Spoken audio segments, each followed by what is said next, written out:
Grading Justin Fields after Ohio State's 76-5 win over the Fighting Redhawks of Miami. Nathan Baird, he did have 6 touchdowns in just one half. What's your grade for Justin Fields? Well, now you make me feel like a jerk, but I'm going to say B+, but like an 89.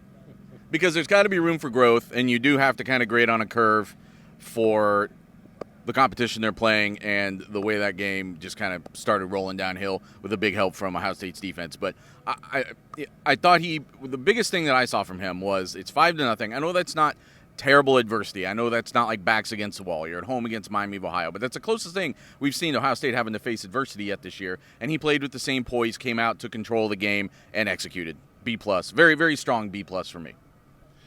Steven? First of all, I think it's ironic that, like, they're 4-0, and the only team that they've trailed to is Miami of Ohio. But, like, anyway, Justin Fields, I'm going to give him an A-.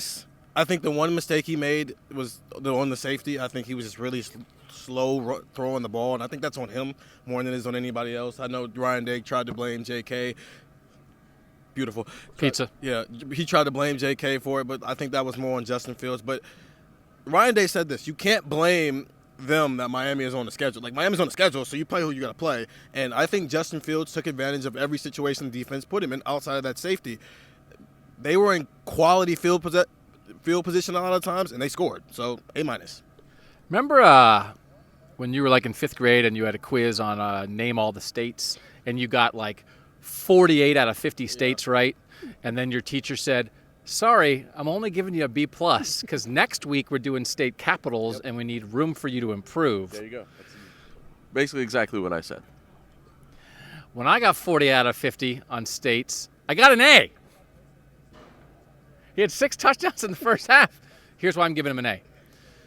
He is so good in the zone read in the red zone. I tweeted this during the game, and I texted it to my Project Tech subscribers even more in depth. $3.99 a month. It's a bargain. cleveland.com/OSU to check it out.